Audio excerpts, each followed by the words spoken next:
चलो अब आगे क्या देखेंगे हम यहाँ पे, आयत के बारे में। किसके बारे में? ये आयत, ये वर्ग है ना, उसके बाद इसको है नहीं विरीत, इसको क्या बोलेंगे? विरीत। हाँ हल हो गया। अब इसको क्या बोलेंगे? गोला। इसको क्या बोलेंगे? गोला। उसके बाद इसको बेला। इसको क्या बोलेंगे? और इसको बोलेंगे शंकु। ठीक है, इसको क्या बोलेंगे? याद रखना है कि बेलन और शंकु के ऊपर नीचे, यहाँ देखो ये शंकु है ना, इस शंकु के ऊपर किसका चित्र बना हुआ है? नहीं, विरीत है। विरीत है इसका, ये इसके ऊपर जो लगा हुआ रहेगा वो विरीत है। क्या ये? और यहाँ भी ऊपर नीचे दोनों में क्या है? विरीत है। ऊपर नीचे दोनों में क्या है? यानी कि जब तक नीचे से बंद करेंगे या तो ऊपर से बंद करेंगे, किसी एक दिशा से तो बंद करना पड़ता है ना। गोल वाला डब्बा होता है ना, तो गोल वाला के डब्बा में देखना नीचे से बंद रहता है, लेकिन ऊपर से क्या लगता है? ढक्कन लगता है। ऊपर से क्या लगता है? लेकिन वो ढक्कन भी किस आकार का है? विरीत का आकार। नहीं है क्या? ढक्कन भी किस आकार का है? विरीत के आकार। और ये जो विरीत है क्या है? विरीत। अगर विरीत बनाने के बाद बीच में केंद्र आ गया किसी भी गोल रेखा खींचने के बाद, ये गोल एक रेखा है, ये विरीत नहीं है। अगर गोल रेखा खींचने के बाद बीच में एक केंद्र बिंदु बन जाता है तो उसको क्या बोलेंगे? विरीत बोलेंगे। क्या बोलेंगे उसको? विरीत बोलेंगे। और ये रहा आपका गोला। ये क्या रहा? गेंद देखी हो? गेंद देखी हो ना, तो गेंद को टुकड़ा करना, ठीक है ना। अंदर भी फूल रहता है और बाहर में भी है ना। यानी कि अगर ये गेंद है तो गेंद में कुछ ना कुछ भरा हुआ रहता है, लेकिन विरीत में भरा हुआ नहीं रहेगा। वो सिर्फ ये एक खोखला गोला है। खोखला क्या रहता है? गोला नहीं, खोखला सिर्फ तो ये आकृति दिया हुआ है, किसी चीज का आकृति बना दिया। ये मान लिया चूड़ी है और बीच में क्या है? एक तो केंद्र। बीच में क्या है? एक केंद्र है, तो उसको क्या बोलेंगे? विरीत बोलेंगे। क्या बोलेंगे उसको? और जब बेलन ये गोला जब रहेगा तो गोला क्या रहेगा? पूरी तरह से बंद रहेगा, पूरी तरह से एकदम। जिस तरह लड्डू खाती हो ना, एकदम सब उसी तरह रहेगा। अगला यहाँ पर क्या है? वर्ग है। अगला क्या है? वर्ग। और वर्ग में चारों भुजा क्या होता है? बराबर होता है। और आयत में आमने सामने की भुजा बराबर। आयत में आमने सामने की भुजा बराबर। और वर्ग में चारों भुजा। वर्ग में तो वर्ग का क्षेत्रफल, वर्ग का क्षेत्रफल आमने सामने की चारों भुजा जिसके चलो यहाँ ध्यान दो, ये हो गया आयत, वर्ग, विरीत, गोला, बेलन और शंकु। अब तो इसमें कुछ है नहीं। अब देखते हैं आयत का क्षेत्रफल क्या होता है। आयत का क्षेत्रफल होगा लंबाई गुना चौड़ाई। लंबाई गुना अगर इंग्लिश में लिखेगी तो हो जाएगा एल गुना बी। एल गुना इंग्लिश में लिखेगी तो एल गुना बी, लेंथ गुना ब्रेथ। लेंथ गुना ब्रेथ। अगर मान लीजिए ये आयत का क्या हो जाएगा उसके बाद?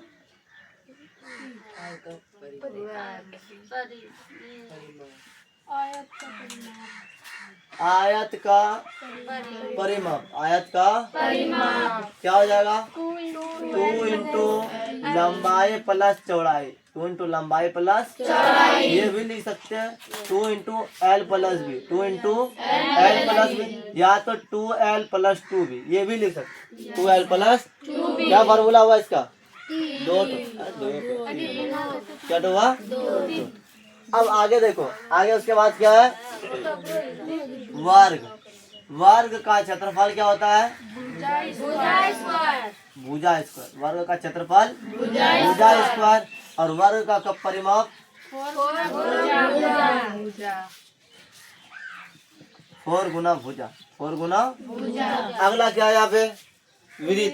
क्या है? विरीत है। विरीत का क्षेत्रफल क्या होगा?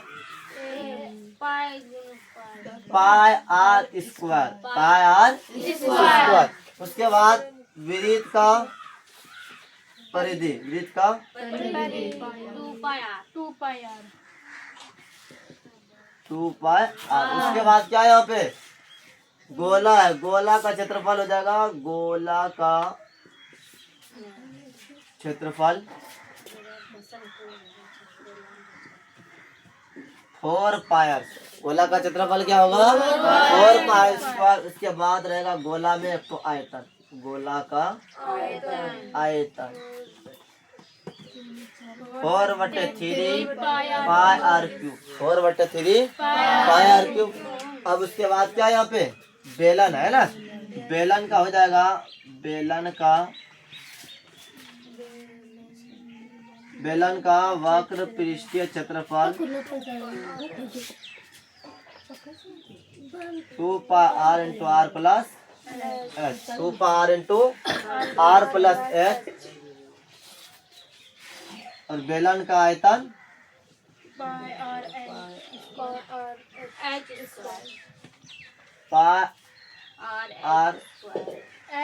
Are square h, pi r square h. अगला यहाँ पर हो जाएगा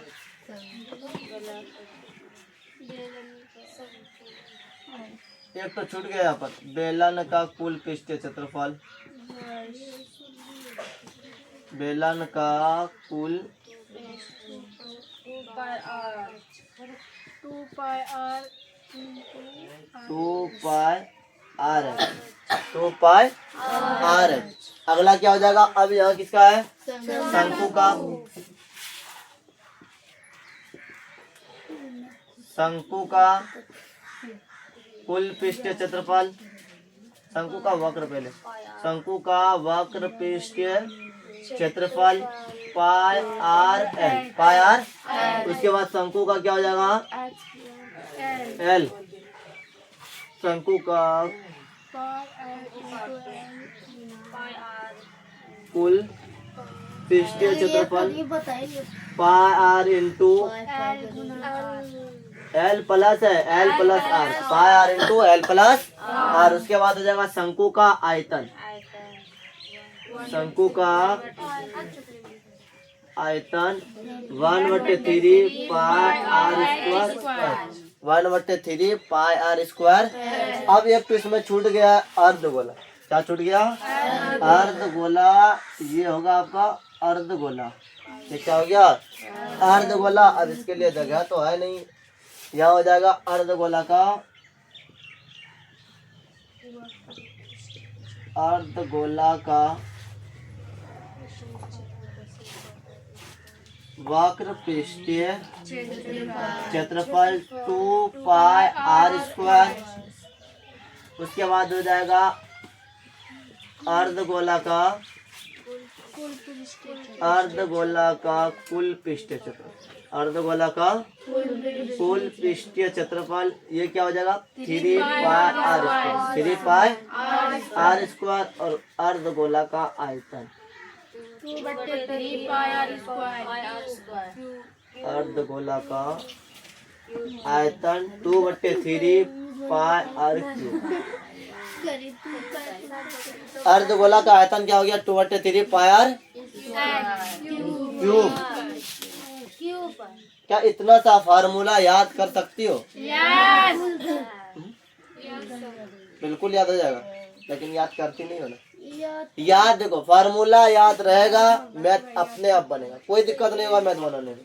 फार्मूला याद, पूछने का भी जरूरत नहीं पड़ेगा टीचर को, अपने आप बनेगा। एक बार पढ़ेगी, चित्र बना लेगी, फार्मूला बन गया, बस हिसाब खत्म। आप लोग